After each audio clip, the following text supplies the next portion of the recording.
Pourquoi je ne prévois plus de plan B? Salut, c'est Gladouane, je suis une ancienne de l'équipe de France d'athlétisme, multiple championne de France en triple saut, longueur, hauteur, heptathlon, médaillée d'or et d'argent au Liban à l'occasion des Jeux de la francophonie. Aujourd'hui, je suis coach et j'accompagne celles et ceux qui souhaitent réussir le passage de la carrière du sportif de haut niveau vers la vie d'après, en leur donnant accès à travers un accompagnement individuel et personnalisé à des outils et des stratégies efficaces. Chaque semaine, dans ce podcast, tu trouveras une réflexion, des conseils, des clés, un partage d'expériences, mais aussi l'intervention d'experts pour t'aider à comprendre les changements qui s'opèrent dans ta vie et pour t'épauler dans ton épanouissement. Durant toute ma carrière, j'ai toujours préparé l'après et il n'a jamais été question d'arrêter le haut niveau pour me consacrer à autre chose. Même lorsqu'à mes débuts, mes finances m'obligeaient à trouver un job pour les compléments de revenus. La priorité restait l'athlétisme. Alors que ma carrière était en train de se terminer, je mettais en place la stratégie pour devenir journaliste en télévision. Et rares sont ceux qui connaissaient le projet. Mes amis très proches m'ont encouragé. Mais mon père, la voix du père, tu sais, la voix forte, sans l'ombre d'un doute, la voix assurée, qui t'assène que tu n'y arriveras pas. En fait, qu'il vaut mieux que je me consacre à autre chose, comme il me l'avait déjà gentiment annoncé quelques années plus tôt, quand je lui avais confié que je souhaitais intégrer l'équipe de France. Sur le coup, évidemment, on va pas se mentir, ça m'a fait bien mal. Ce dont je me rappelle, c'est que j'ai mis en place ma stratégie avec plus ou moins de succès, mais le constat est que cela fait 10 ans que je vis du journalisme. À aucun moment, je n'ai envisagé de plan B, alors que bien sûr, j'avais différents diplômes dans différents domaines en ma possession, et il était possible pour mon système de se rassurer en se disant « Ok, bah là, tu sais quoi, si ça marche pas, on va changer notre fusil d'épaule et on va trouver un moyen de s'en sortir. » Mais franchement, au moment où j'étais complètement broke, complètement fauchée, j'ai continué sur mon chemin et j'y suis arrivée.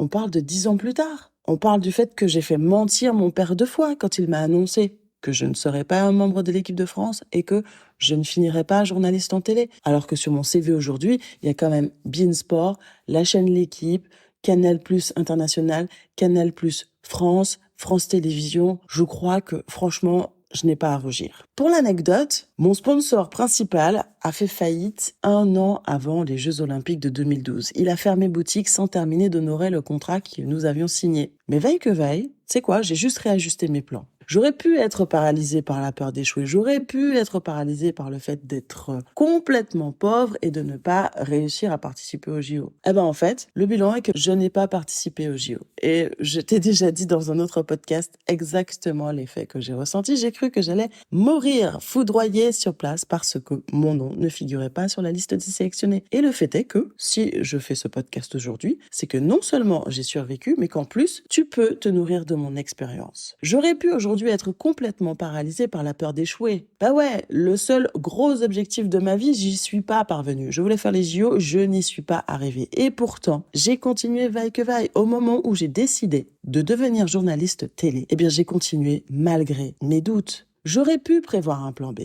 une roue de secours, de trouver un moyen d'échapper à une nouvelle déception, mais c'est précisément ce biais qui m'aurait empêché de réussir. Parce que le meilleur moyen de ne pas échouer, c'est de ne pas tenter. Bien sûr que quand tu tentes quelque chose, la réponse peut être positive ou la réponse peut être négative. Et je vais te donner une phrase que tout le monde répète, mais qui est tellement vraie. Je ne perds pas, j'apprends. Le meilleur moyen, et tu le sais dans le sport, c'est de tenter. Je vais prendre un exemple typique de basket. Un shoot. Au début, tu vas faire des airballs. Peut-être 50% seront des airballs. Et puis au fur et à mesure, à force de pratiquer, à force, tu vas comprendre où sont tes points forts, où sont tes points faibles, comment tu dois placer ton poignet, comment tu dois placer tes doigts, où tu dois placer ton regard, quel geste tu dois faire, et ça devient automatique. Tu ne penses même plus à l'échec tellement tu as pratiqué. Eh bien, c'est exactement ce que je t'encourage à faire. Une fois, pour te donner une anecdote, j'ai un ami qui m'a dit d'accepter que ses rêves ne soient que des rêves et d'arrêter de tenter de l'aider à les réaliser. Franchement, sur le coup, j'étais hyper vexée, dans le flou total, parce que je ne comprenais pas comment on pouvait me dire que le rêve n'était pas accessible. C'est un mec qui rêvait de faire un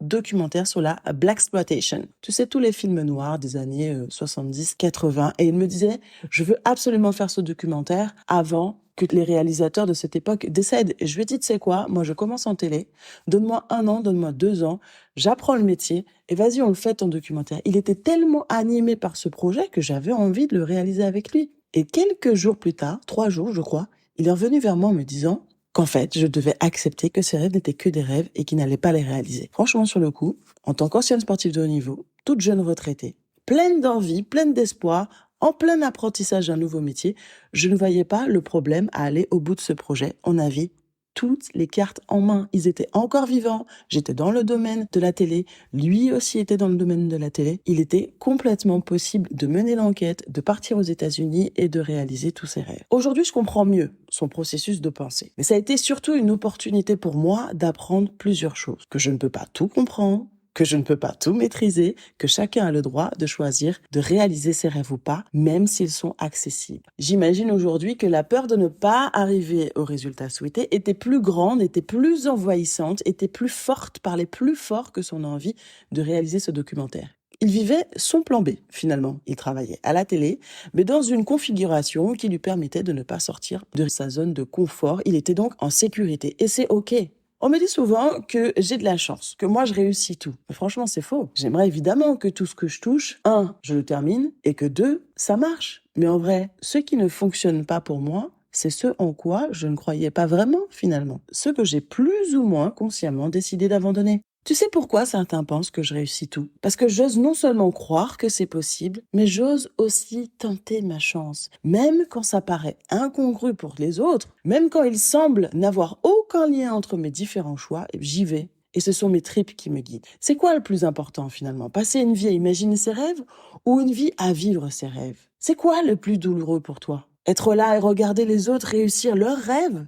Ou te dire, bordel, faut que je tente, quoi. Je peux pas passer ma vie en me disant « et si ». Mais finalement, qu'est-ce qui se cache derrière un plan B? C'est la sécurité qui se cache derrière. Et justement, la sécurité fera l'objet d'un de mes prochains podcasts. C'est le rôle de notre cerveau de nous garder en vie. Pour qu'il nous garde en vie, il suffit juste qu'il répète ce qu'il a fait la veille, puisque tu es en vie. Si tu écoutes ce podcast, c'est que tu es vivant, a priori. Donc pour ton cerveau, il ne veut absolument pas que tu sortes de ta zone de confort, que tu testes de nouvelles choses. Il veut que tu restes dans ce que tu sais déjà faire, puisque tu as survécu jusque-là. Alors finalement, pourquoi prévoir un plan B quand tu sais ce que tu veux? C'est ce que tu veux. Va le chercher, go get it. Mais fais-le de manière intelligente, on est d'accord. Fais-le avec un plan.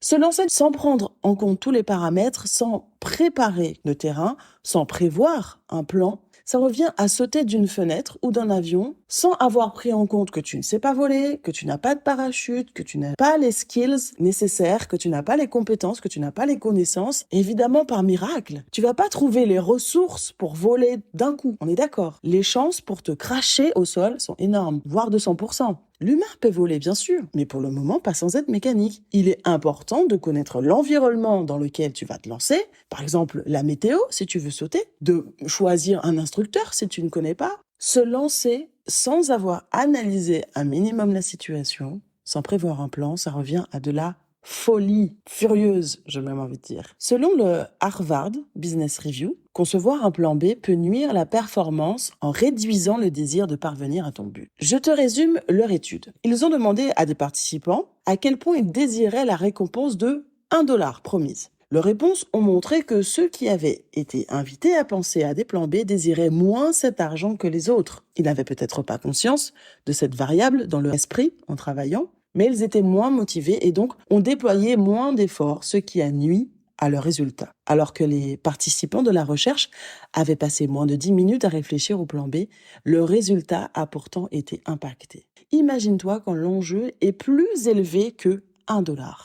Comprends-tu ce qui se joue ici? L'impact sur ta vie, l'impact sur tes rêves, l'impact sur la vie que tu souhaites avoir.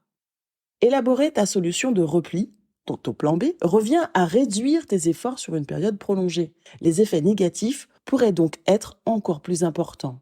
Je ne suis pas en train de dire qu'il n'y a strictement aucun avantage à faire un plan B, mais peut-être que si tu as un objectif, la meilleure solution est d'abord de te consacrer pleinement au plan A durant au moins une période donnée, au lieu de planifier un autre projet en parallèle. Fais d'abord tout ce qui est en ton pouvoir pour réussir ton main goal, ton objectif principal, et retarde le plus possible l'élaboration du plan de secours. Mais alors, tu me diras, quid du fameux ne pas mettre tous ses œufs dans le même panier? Eh bien, le plan B apporte effectivement un confort psychologique. Le sentiment d'incertitude est forcément réduit. L'autre avantage en cas d'échec, c'est qu'on n'a pas à s'appesantir sur cet échec. Le plan B permet de vite se remettre en action. Mais élaborer un plan B utilise l'énergie que l'on devrait mettre dans le plan A, le plan initial. Et te priver de cette énergie, c'est te priver de l'opportunité de réussir ton plan A. Il y en a même qui vont encore plus loin, comme le conférencier Steve Abdelkarim. Selon lui, il n'y a que 3 catégories qui ont le droit d'avoir un plan B. Les perdants, les lâches et les faibles d'esprit. Il prend même, pour exemple, le livre de la guerre. Dans cet ouvrage, l'auteur explique que lorsqu'il prend d'assaut un village, un château, il laisse toujours une issue de secours afin de laisser la possibilité aux villageois de s'échapper. Je vous fais la version courte, le résumé. Tout se joue en fait dans l'énergie du désespoir. Sans issue, ils savent qu'ils vont mourir. Ils n'ont qu'une seule option, se défendre, défendre leur famille, défendre les enfants, et une grand-mère, un vieillard, peu importe, même s'ils ne savent pas se défendre, ils deviennent des combattants vigoureux parce qu'ils se battent avec l'énergie du désespoir, parce qu'ils connaissent l'issue finale. Ils savent qu'ils ne vont pas s'échapper et donc leur objectif c'est de tuer un maximum de guerriers. Et le fait de leur donner la possibilité de s'échapper crée le trouble. Certains s'échappent évidemment, d'autres sont pris entre deux feux. Est-ce qu'ils se battent? Est-ce qu'ils s'en vont? Mais toujours est-il que cette issue crée le trouble en eux. Et bien c'est exactement ce qui se passe dans ton cerveau. Ton plan B crée une faille et t'empêche de te battre avec l'énergie du désespoir. Alors je te donne un plan d'action. Je te propose de rêver en réalité, avec des étapes concrètes. Ça fait moins peur que de voir l'objectif final. Peut-être qu'il faut envisager plusieurs possibilités, mettre ton objectif au centre, mais il faut absolument l'écrire pour concrétiser. Écris ton objectif final et ne te censure pas. Écris tout ce qui te passe par la tête. Comment procéder? Fais comme si quelqu'un venait te voir et que tu lui expliques étape par étape comment arriver à son objectif. Fais les choses le plus simplement possible et tu réajusteras au fur et à mesure. On a la croyance qu'il faut galérer pour réussir, alors qu'aller droit au but permet de gagner du temps, de replanifier, de réajuster au fur et à mesure, plutôt que de mettre un nombre infini d'étapes qui vont te fatiguer, qui vont t'épuiser et surtout te démoraliser. Allez, go, fonce. Passe à l'action, prends ton stylo, écris ton main goal et détaille étape par étape. Si le sujet du jour te parle et que tu veux creuser encore, si tu veux partager ton expérience, si tu veux faire partie de mes teammates et que tu souhaites que je t'accompagne, tu peux me contacter sur mes réseaux, mais également sur mon mail vanessa.gladon@gmail.com. Et si tu souhaites comprendre comment je peux t'aider, l'appel découverte est gratuit. Si ce podcast te plaît, n'hésite pas à lui mettre 5 étoiles sur la plateforme que tu utilises et je t'invite à le partager à ceux à qui il pourrait plaire. N'oublie pas que la vie est un sport incroyable et que tant que la partie n'est pas terminée, rien n'est jamais perdu. Alors on se bat jusqu'au bout, jusqu'au gong, jusqu'au sifflet final, jusqu'à la ligne d'arrivée et abonne-toi pour ne rien manquer. Allez, je te donne rendez-vous très vite pour un nouvel épisode de The Glad One Podcast.